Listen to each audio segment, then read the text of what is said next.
James Graney here from internetbizuni.com, and in this video I'm going to be speaking about something that not a lot of sellers speak about, or there's not a lot of videos or content out there about this. For some reason people don't seem to speak about returns. As an Amazon FBA seller, this is something that's inevitable. You're always going to get returns. I don't know what the reason is that people aren't speaking about it. Maybe it's that they don't want anyone to think that they get any returns, but every seller gets returns. So in this video, I'm going to be explaining all about returns and what you can do to avoid returns. So there are certain things in your power. There is a few things outside your power, things you can't control, like fraudulent returns, etc. But I'll be speaking about how you can manage that and claim back for fraudulent returns. I'm just going to do that in a moment. I'm just going to wait for a couple to come on this live video, and then I will fire ahead. Okay, so I've just shared the video now into the Internet Biz Uni Brand Builders Help Group. So if you have any questions at any stage throughout the video, just pop it in the comments and I'll get around to answering it after. But basically in this video, I just want to speak about 3 things that you can control to avoid high returns on Amazon. Because whatever it is, for some reason on Amazon you get more returns than on other platforms. It's more than likely to do with Amazon's own policy that they nearly, let customers know that they're happy to give them a refund if they're not 100% happy with their products. So, it's not ideal as a seller, but it's part of the reason why so many shoppers use Amazon, because they know they can get a refund unless they're 100% happy with their purchase.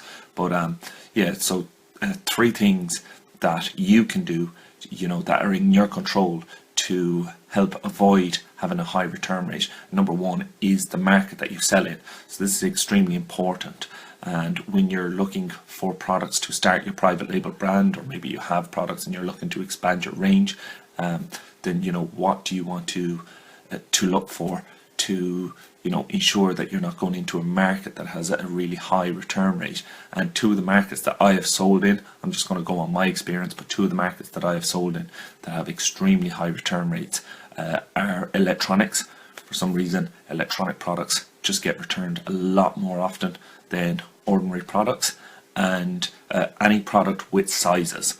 So whether that's shoes, clothing, any products with sizes, even that you might describe the products perfectly and give the sizes and everything, once a product has a size, it's going to have a higher return rate on Amazon, just because things might fit perfectly. They might say, I'm just going to try a size up or try a size down, I can just return it.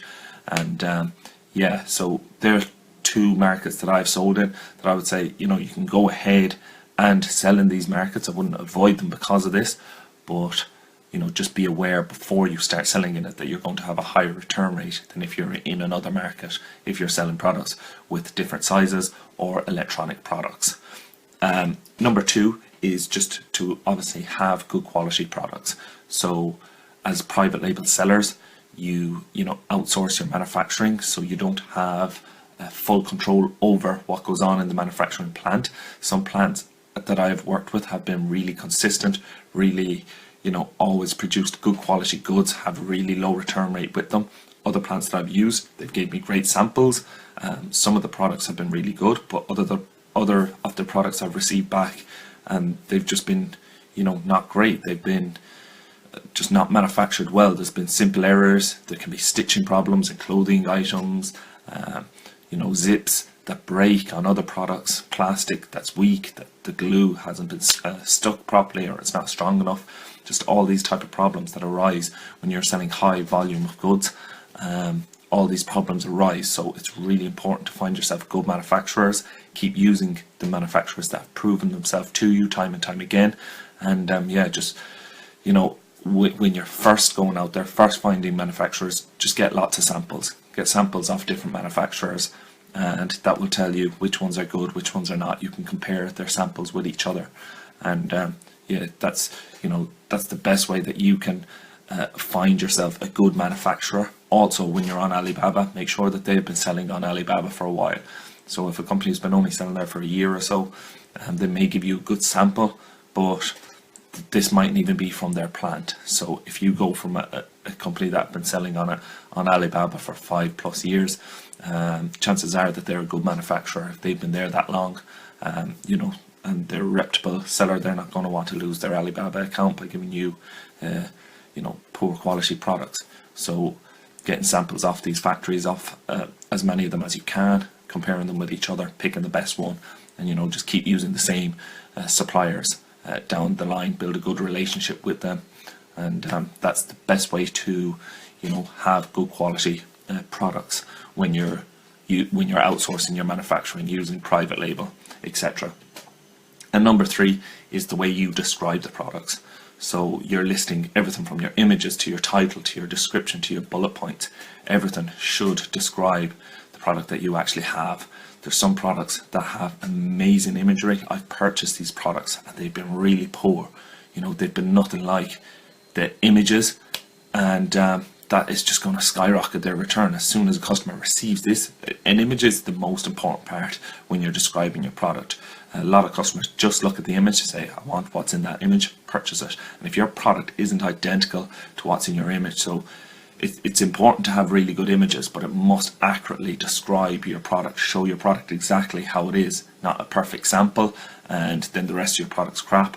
Your products need to match your images or you will have a really high return rate. Customers on Amazon really are fast to apply for a return if they are not 100% happy, because they know they're going to get it every time. Amazon's going to give them a return.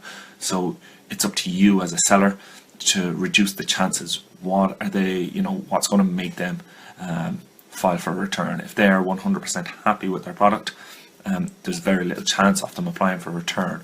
You will always still get returns, because there's people out there who for some reason just buy products and you know, just return them, or fraudulent returns. But again, with fraudulent returns, I go through it all in the reimbursement course, the free reimbursement course, how you can claim reimbursement for fraudulent returns you receive back from a buyer that they were claiming there was something wrong or something like that, or sent you even back a different product than the product you sent them. All these things happen, but you can claim reimbursement. Amazon will pay you the price of these products if you put enough of a case to Amazon that shows that you are owed reimbursement for these products. I hope that you have found this video really helpful. If you have any questions, then you can leave them in the comments below or in the Internet Biz Uni Brand Builders Help Group on Facebook, and I will get around to answering them.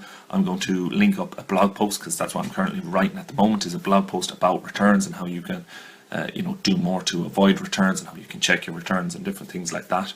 So I'm going to put that blog post under this, and yeah, you can check it out. Yeah, feel free to get in touch if you have any further questions in regards to private labeling, selling on Amazon, selling on Shopify, whatever it is that you're doing at the moment to grow your private label brand. This is what I'm working on full time, and yeah, I look forward to meeting other sellers that are on the same journey. Look forward to speaking to you again soon. Bye. Hello, James Green.